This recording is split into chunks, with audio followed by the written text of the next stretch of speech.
¿Qué tal? ¿Cómo están? Bienvenidas y bienvenidos nuevamente a Arte Financiero y sobre todo al curso de declaración de personas físicas. Todavía este curso no se ha terminado, vamos poco a poco y bueno, espero que les sirva de referencia a estudiantes que no les imparto clase como a aquellos que les imparto clase. Si eres público en general, bueno, te servirá por conocimiento, por aprendizaje o simplemente es otra información más. Nos quedamos en la información pasada, en qué momento nosotros no podemos ser parte de RIF, régimen de incorporación fiscal. Yo aquí ya lo tengo resumido en una tablita de forma más rápida. ¿Quiénes no pueden ser parte del RIF? Fundamento legal, artículo 111 de la Ley del Impuesto sobre la Renta. Menciona que los socios accionistas o si son partes relacionadas. Quien realice actividades relacionadas con bienes raíces, capitales, inmobiliarios, negocios inmobiliarios o actividades financieras. Quien obtenga ingresos por comisión, mediación, agencia, representación, correduría, consignación y distribución, salvo aquellos que obtengan ingresos por comisión o mediación y estos no excedan del 30% de sus ingresos totales. En este caso podría ser un vendedor, mientras que no exceda del 30% puede tributar en RIF. Quienes obtengan ingresos por concepto de espectáculos públicos y franquiciatarios. Por ejemplo, digamos un 7-Eleven no puede pertenecer al régimen de incorporación fiscal, o yo soy una persona que voy a poner algunas franquicias, tampoco puedo hacerlo, o soy una persona que obtengo ingresos por espectáculos públicos, es decir, pongo un circo, pongo algún evento, un concierto de algún artista, pues no vas a poder, aunque incluso no supere los 2 millones al año. Imagínate que somos una empresa que hacemos producciones de artistas y vamos a poner artistas no muy conocidos, es decir, a lo mejor artistas locales de tu ciudad, que a lo mejor solamente lo conocen en la ciudad, y haces un conjunto de eventos, e incluso aunque ganaras más de 2 millones de pesos, no puedes, bueno, que ganaras menos de 2 millones, no puedes tributar en RIF. Así es que ahí te la Pérez Prado, ¿ok? Y quien realicen actividades a través de fideicomisos. Aquí una persona, por ejemplo, puede decir, yo quiero abrir un fideicomiso para en un futuro mis hijos tengan un dinero para cuestiones de la universidad. Si bien es cierto, el fideicomiso en sí no es una empresa, es simplemente un trato entre una persona física o moral a veces, y que el banco es responsable de llevar a cabo esas cantidades de dinero para al final darle a alguien ese beneficio. De hecho, no es ni siquiera estás vendiendo ni nada, pero bueno, la autoridad es así y dice, si en dado caso que tú crees que porque vas a poner un fideicomiso vas a pertenecer al RIF, pues estás equivocado. Así es que es muy claro la ley del ICR 111. Obviamente aquí medio te lo explica, no al 100%, pero bueno, es parte de. Dice, no podrá pagar el impuesto en los términos de esta sección los socios, accionistas o integrantes de personas morales o cuando sean partes relacionadas, en los términos del artículo 90 de esta ley. Si nosotros quisiéramos saber que son partes relacionadas, nos vamos al artículo 90. Prácticamente un socio o accionista pues no puede pertenecer al régimen de incorporación fiscal. Aquí puede entrar alguna duda porque muchos de ustedes pueden decir, se presupone que normalmente un socio de una empresa muy grande pues no va a tener la necesidad de hacer un changarro, se supone, ¿no?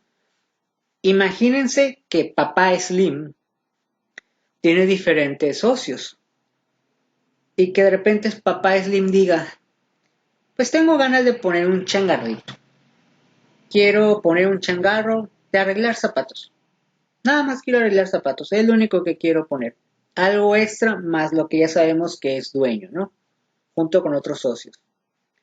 Entonces la autoridad, y yo creo que todas las personas diríamos, ¿por qué Papá Slim va a poner un changarrito? O sea, simplemente en un local pequeño, además nomás uno. Obviamente ese changarro de nomás arreglar zapatos, no creo que le dé más de 2 millones de pesos. Y todavía pensando que él ni siquiera va a decir que es de él. Simplemente a una persona va a contratar y le va a decir, ¿sabes qué? Pues quiero que te dediques a arreglar zapatos. La pregunta, ¿podrá Papá Slim registrarse como RIF? Dice, socios, accionistas o integrantes de personas morales cuando sean partes relacionadas. ¿Podrá o no podrá? Porque él tiene derecho como persona, si quiere poner otro changarrito pequeñito, además no va a decir, vuelvo a lo mismo, no va a decir que es de él, pues para que la gente no diga, ah, no, pues como es de él, todo el mundo va a ir ahí a su puestecito. ¿Puede o no puede? La respuesta es que sí puede, en ese caso, pero vamos a ponerlo más difícil. Vamos a suponer que empieza a ser partes relacionadas con ese changarro. Es decir, tiene un fin de que sus empresas grandes todos vayan a ese lugar a arreglarse los zapatos. Ahí ya no es el juego limpio. Entre comillas, ya tiene clientes cautivos o proveedores o acreedores cautivos de, hey, vayan a ese changarrito. Es un changarrito chiquito. Además, yo no lo atiendo. Vayan. Ya tiene como partes relacionadas ahí, ¿no? En ese caso, pues no. Dice, los socios o accionistas o integrantes de las personas morales previstas en el título 3 de esta ley. Tendríamos que ir al título 3 y leerlo, pero en este caso no lo vamos a ver a profundidad. Las personas físicas que sean socios, accionistas o integrantes de las personas morales a que se refiere el artículo 79, fracción 3 de la presente ley, tendríamos que ir a la fracción 79, analizarlo y bueno, ahí nos va a decir esto no se puede. Aun cuando reciban dichas personas morales intereses, siempre que el total de los ingresos obtenidos en el ejercicio inmediato anterior por intereses y por las actividades a que se refiere el primer párrafo de este artículo, en su conjunto no exceden de 2 millones de pesos.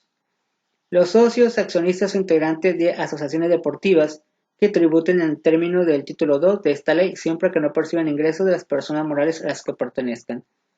Aquí podría ser tal vez algún club deportivo, no podría tributar obviamente en el RIF.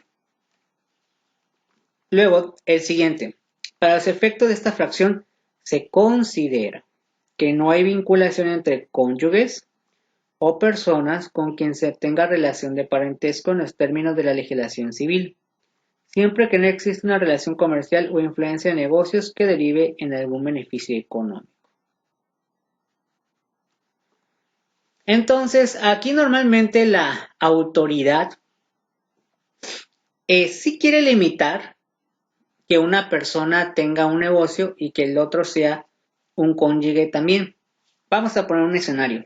Imagínate que tú eres dueño de una zapatería, grandes zapaterías, no una sucursal pequeña, sino muchas. Entonces tú ocupas que te hagan los zapatos, por así decirlo. Y tu esposa, antes de conocerla, pues tenía igual, es dueña de para hacer zapatos. No los vende al público, simplemente a las empresas para que ellos lo vendan.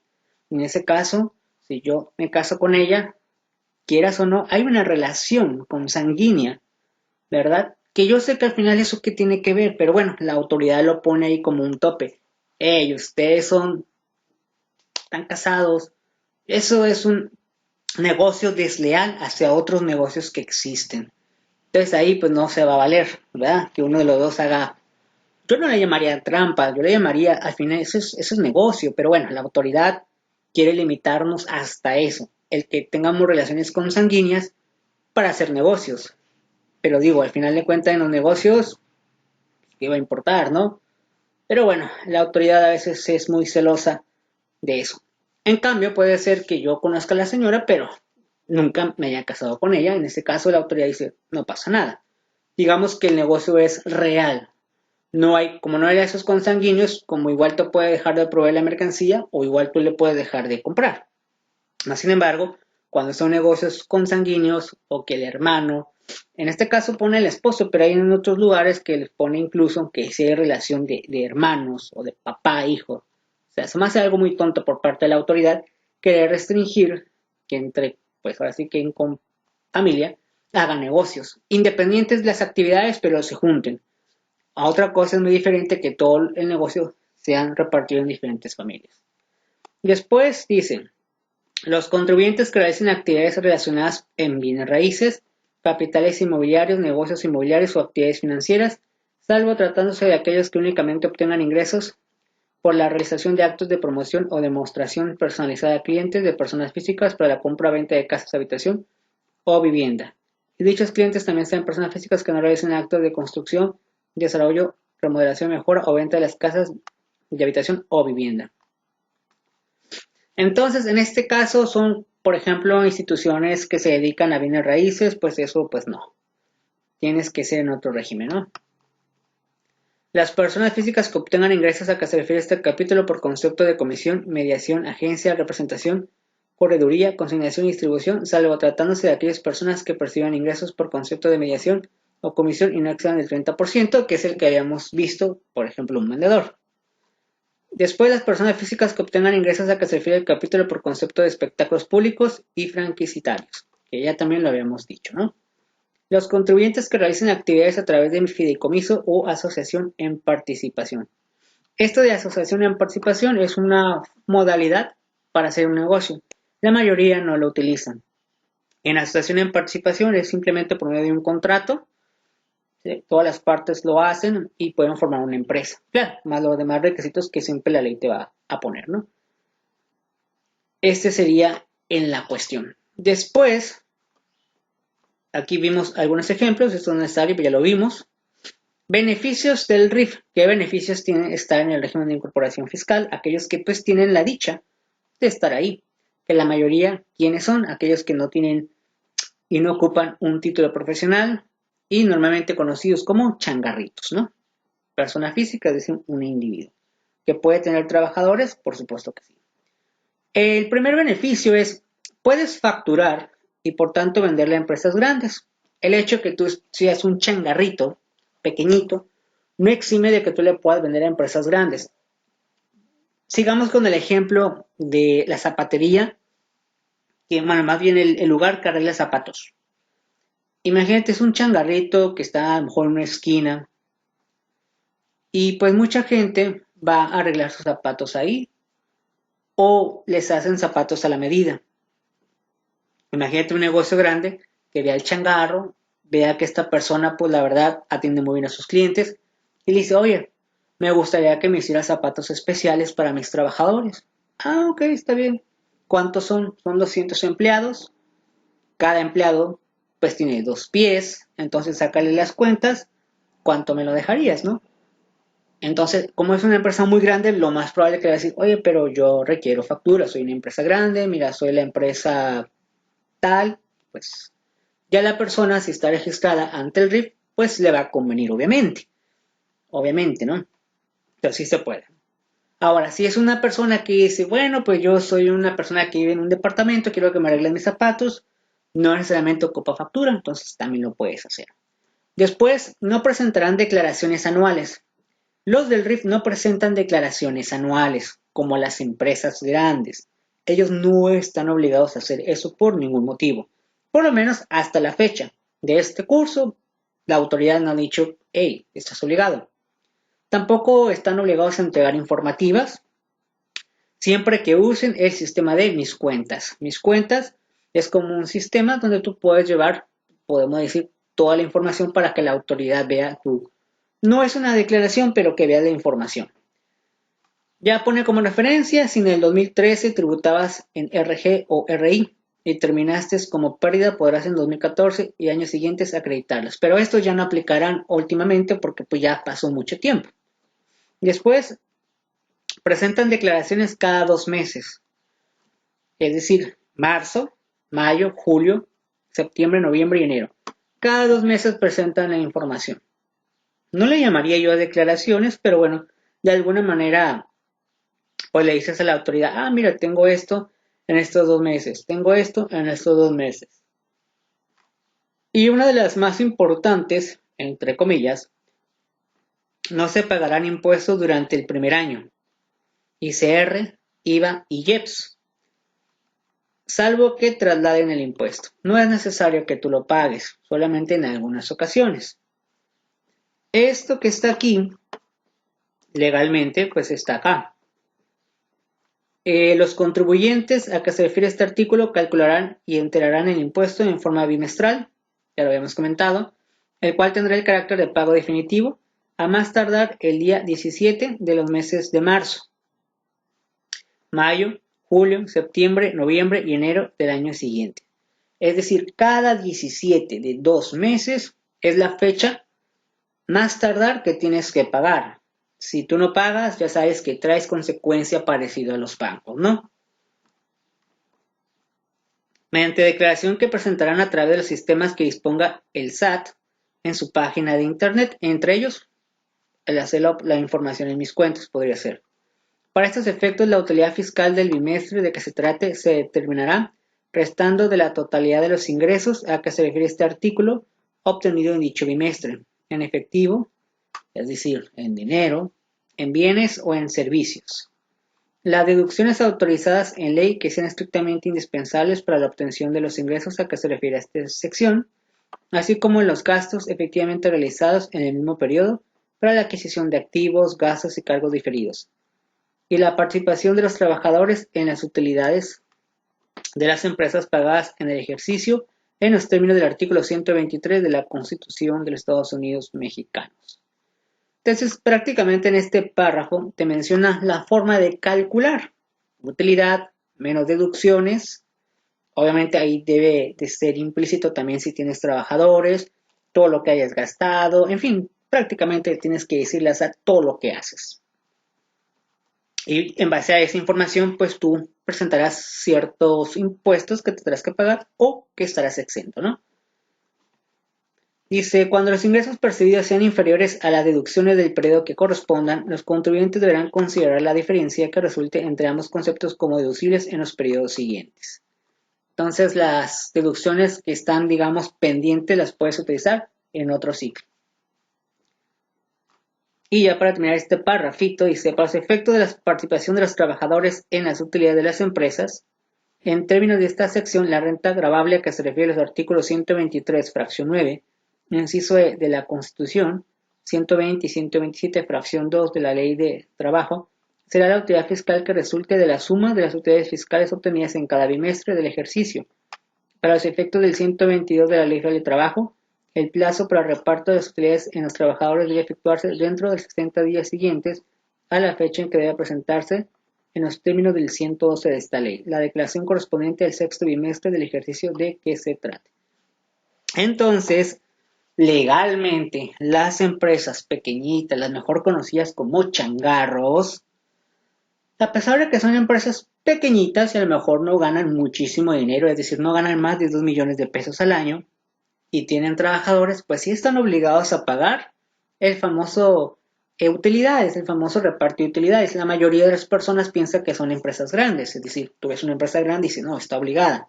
Cuando son, obviamente, pequeños negocios, por ejemplo, una papelería, vamos a suponer que ahí por tu casa hay una papelería obviamente lo más probable es que esté en el RIF y posiblemente tú veas que tiene algunos trabajadores. No son muchos, a lo mejor unos 3 trabajadores más el dueño. Si el dueño, bueno, desgraciadamente, digo, hay de todo, ¿no? Pero el dueño estaría obligado a esos 3 trabajadores darles su repartición de utilidades. En la vida real, muchas de estas cosas no lo hacen, entonces, pues, es ilegal. Así es que, si tú eres dueño de un changarro, legalmente estás obligado a hacerlo. Y aparte, pues, te va a servir para poder pagar menos impuesto. Pero bueno, mucha gente eso no lo hace y bueno, también la gente que trabaja, pues a veces como hay mucha rotación de personal, mucha gente no dura en los trabajos, entonces pues también no es como que, oh, lo van a hacer. Más sin embargo, una empresa, persona moral, pues eso es como legal, ¿no? Ya todos saben, en mayo van a entregar dinero, ¿no? Pues ahí está esta parte de la información. El siguiente artículo, ¿qué pasa si compro o vendo un negocio? Artículo 113 de la Ley del Impuesto sobre la Renta. El adquirente no podrá tributar en esta sección, debiendo hacerlo en el régimen que le corresponde conforme a esta ley. No será aplicable cuando el adquirente presente ante el SAT dentro de los 15 días siguientes a la fecha de operación un aviso en que señale la fecha de adquisición de la negociación y los años en que el vendedor tributó en el RIF. El comprador podrá tributar dentro de esta sección por el tiempo que le restaba al vendedor para cumplir el plazo establecido en el artículo 111 de esta ley y aplicará las reducciones que corresponde a dicho año. Esto es parecido a aquellos que se traspasan, ¿no? O que se venden. ¿Sabes qué? Pues tengo un negocio, tengo una papelería, siempre no me interesó, pues lo vendo. Lo atrayente para la persona que lo compra sería pertenecer todavía a ese régimen, ¿no? Para pagar legalmente menos impuestos. Pero la autoridad te dice que no podrá tributar en esta sección, debiendo hacerlo en el régimen que le corresponde conforme a esta ley. Posiblemente, como ya vas a hacer un cambio y posiblemente ganes más de la cantidad establecida, pues tendrás que irte a otro régimen. O la otra es, se queda un poquito, lo que reste del tiempo, aprovecha. Entonces lo recomendable, pues es mejor. Yo les recomiendo que si quieren, bueno, más bien para la persona que compra, no para el que vende. El que vende simplemente vende su negocio, le dan su dinero y bye bye. Pero el que compra ya tiene nuevas responsabilidades o nuevas obligaciones. Lo ideal mejor sería cerrar. Un ejemplo. Vamos a suponer que yo vendo tamales. Entonces hago un pequeño negocio de tamales, tengo 3 trabajadores y con eso es suficiente. No gano más de 2 millones de pesos, por eso puedo tributar ahí. Pero al final de cuentas, pues me aburrió vender tamales. Y hay otra persona que es el comprador que dice, pues me interesa tu negocio. Veo que, pues la verdad, pues sí deja dinero. Además, pues puedo trabajarlo, yo también sé hacer tamales y pues ocupo trabajo y por qué no mejor tener mi propia, pues, negocio. Entonces, como comprador, yo te recomiendo que le digas al vendedor que mejor lo dé de baja. Que le dé de baja todo. Te dé de baja todo lo dé de baja. Y tú, nuevo comprador, o sea, véndeselo todo con dado de baja. Véndelo todo dado de baja. Todo. Y ya como comprador, lo inicias tú de cero. Obviamente tienes todo, pero ahí es realmente una venta nada más de lo que hay, instalaciones, etcétera. Obviamente el vendedor que dé de baja a los trabajadores, el vendedor que lo dé de baja 100% todo, lo dé de baja 100% todo. Obviamente ya como comprador, pues tú vas a tener que comprar las máquinas, pero todo como de nuevo. ¿Para qué? Para que tengas esos beneficios de nueva persona para el RIF. Si no, la autoridad te va a decir, no, pues no, ya no se vale, o sea, ya no se vale, la estás vendiendo así tal y como está, con todo y trabajo, no, ya no se vale. Es un mal consejo, pero es legal. Así es que hay que aprovecharlo, ¿no? Ahí la autoridad, yo le veo lo malo, o sea, ¿qué tiene de malo que una persona quiera comprarte un negocio que es pequeño, régimen de incorporación fiscal, y lo quieras pasar a otro régimen? ¿Qué chiste tiene, no? O sea, ahí que le pasa a la autoridad, pero bueno, es la autoridad y nadie puede hacerle nada, ¿no? Ya habíamos comentado cuando se envían las declaraciones, lo volvemos a repetir, ya vimos el fundamento legal. Entonces, de enero a febrero pagas el 17 de marzo. De marzo a abril pagas 17 de mayo. Mayo, junio pagas 17 de julio. Julio, agosto pagas 17 de septiembre. Septiembre, octubre pagas 17 de noviembre. Noviembre y diciembre pagas 17 de enero. Muchas personas podrán tener la duda. ¿Tengo que pagar exactamente el día 17? No necesariamente tienes que pagar el día 17, puede ser días menos antes, ¿no? Antes, pues. Si pagas después de esos días, pues te atienes a las consecuencias, ya sabes.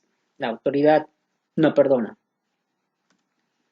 Y ya casi para terminar, aquí hay un cuadrito que se llama estímulos fiscales.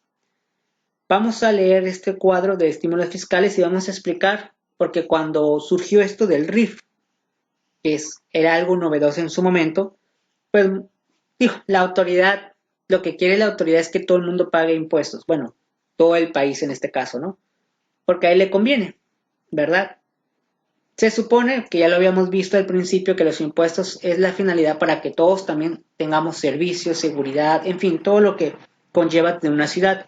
Pero en la vida real, pues mucho de ese tipo de situaciones no lo vemos, la verdad.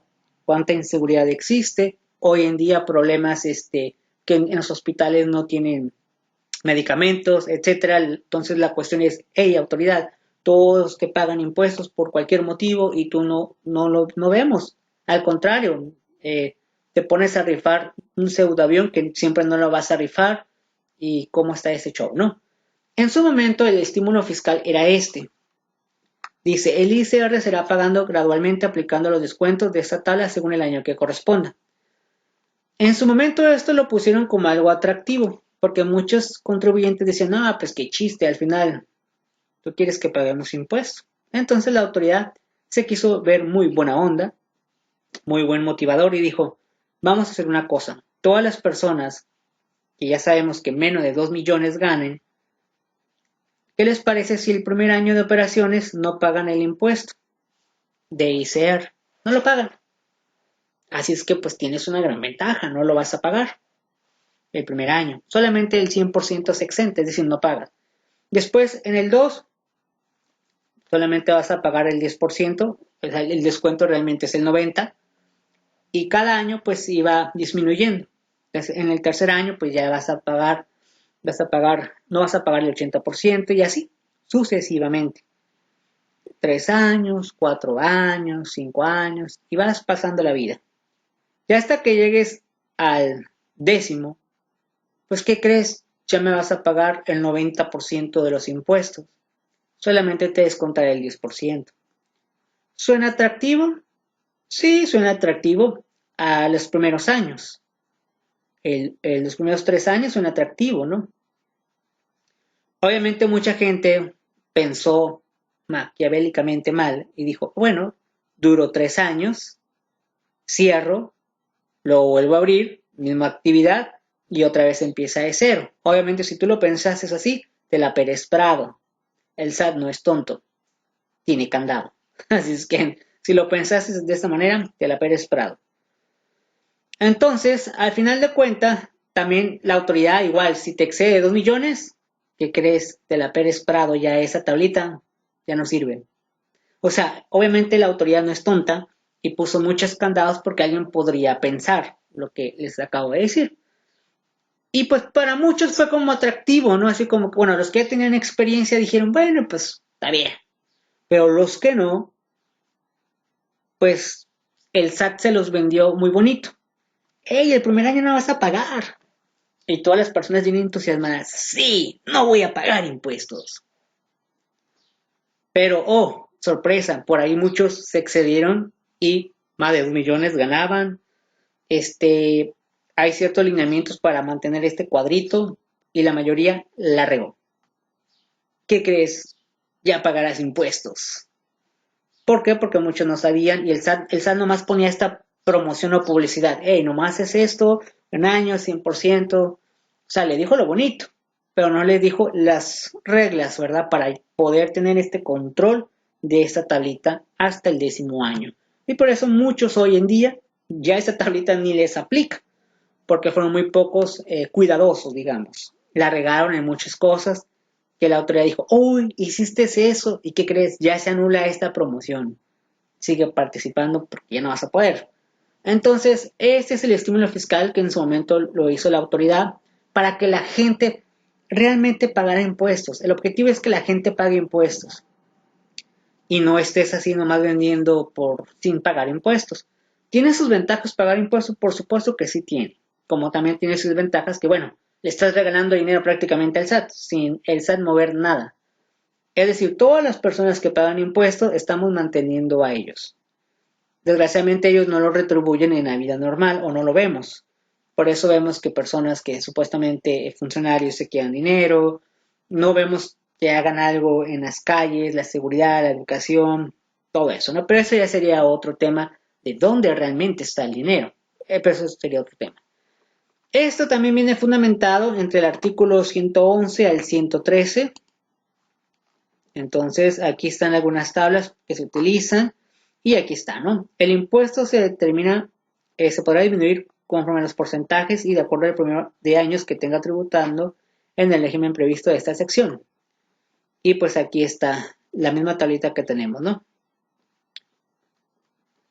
Entonces, pues ahí está la situación.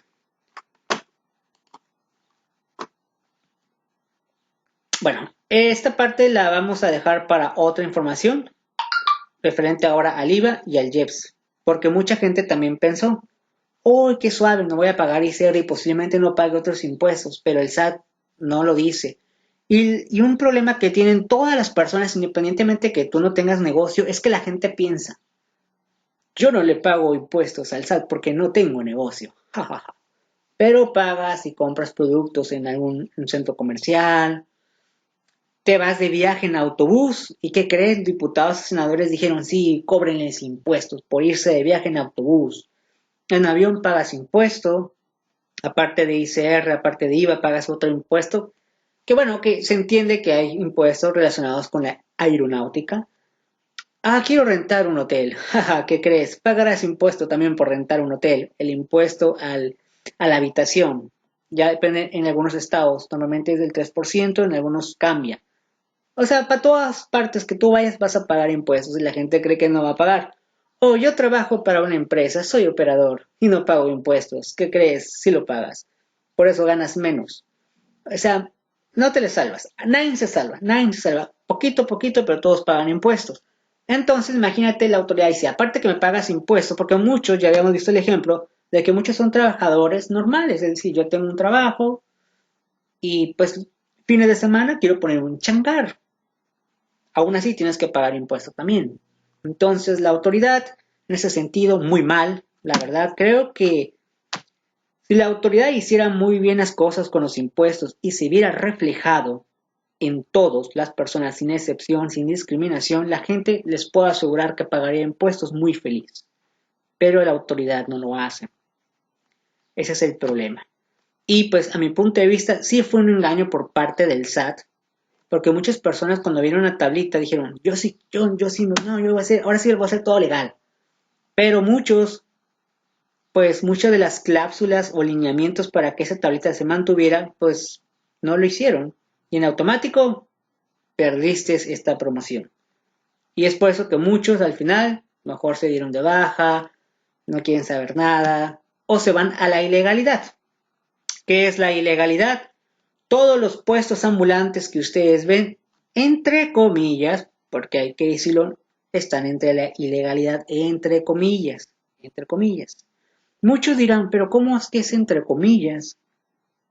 Ellos que están trabajando así en puestecillos, en la calle, tienen permisos para poder estar pues vendiendo un producto, pero son permisos municipales. Y el municipio dice, pues a mí me das un dinerito, está bien, vende lo que se te pegue la gana, claro, siempre y cuando sea legal, y ya. ¿La autoridad lo sabe? Claro que lo sabe, todos lo sabemos, el SAT lo sabe, la policía lo sabe. La pregunta es, ¿por qué ellos, qué desventaja tienen ellos que los que tienen un negocio en un local tienen que pagar renta, pagar agua, luz, ya pagarle al SAT, ya pagarle permisos al municipio todavía, que el anuncio, que salubridad, ya los bomberos que ponen ahí un extinguidor porque no lo tienes, multa, ay, hago comida, peor, salubridad. Mientras que los otros tienen un pequeño puestecillo, ¿no? Van deambulando por la calle y pues muy, muy felices y todo, ¿no? No, permíteme un momento.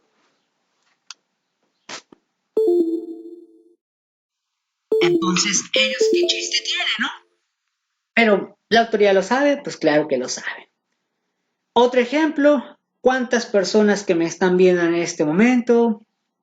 Tú que me estás viendo, sí, tú, vendes por Facebook, no te hagas, estás vendiendo en Facebook y estás vendiendo en algunas aplicaciones como Instagram, WhatsApp. ¿Por qué lo haces? Eso es ilegal, ¿sabían que es ilegal vender eso? No, es que yo estoy vendiendo mi ropa que estoy sacando porque quiero comprarme otra. Ah, estoy vendiendo mi auto. Ah, es que estoy vendiendo pues partes o compro y revendo. ¿Y por qué no le dices al SAT que haces eso? No, es que yo no soy vendedor de siempre, yo nomás vendo de vez en cuando. Realmente todos los que venden por WhatsApp, Facebook, Instagram, ¿qué creen? Todos están haciendo cosas ilegales, todos. La pregunta es, ¿por qué nadie está en la cárcel? La autoridad no es mensa, no puede meter a todos a la cárcel solamente por eso. Obviamente todos lo sabemos, la autoridad lo sabe, no puede, no puede. Pero los que se dejan, y pues así que Obviamente yo sé que también conviene estar bien con el SAT porque puedes tener crédito, o sea, tiene sus ventajas también. Pero bueno, si tienes el conocimiento y lo haces bien, sí vale la pena. Pero si el SAT los engaña a las personas diciéndole esta tablita y de repente es, ay, rompiste este alineamiento. También la persona tiene parte de culpa por no leer. ¿Por qué? Porque no lees, porque eres un babotas, por eso no lees los documentos, todo lo que te da el SAT, hay que leerlo. La misma autoridad te pone el papel y te dice, estás obligado a esto, esto, esto, esto, esto y el otro. Y tienes que hacerlo así para que todo tenga beneficio para ti. Si tú corrompes algo, ya te molaste. Entonces muchos se amolan porque no llevan la normatividad y muchos esto ya valieron. Entonces hay que tener mucho cuidado también. Esto sería el estímulo fiscal. Ya para la siguiente información, vamos a ver qué pasa con el IVA y el IEPS, porque eso la autoridad no te lo dice. La autoridad nomás dice ICR y todos se van contra, es el ICR. Y el IEPS y el IVA, ¿qué crees? En algunos casos tendrás que pagarlo, no en todos, pero sí hay donde pagarlo. Pero eso lo vamos a ver con otro más tiempo, etcétera. Y hasta aquí vamos a dejar esta información. Recuerden lo que vimos ahora, espero que les sirva de información. Y pues muchísimas gracias a todos. Quiero agradecer a todas las personas que se han suscrito, sean personas que ya sea que conozco en vida real o no los conozco. Muchísimas gracias. Y nos vemos hasta la próxima en otra información importante de curso o otra información. Muchísimas gracias y nos vemos hasta la próxima.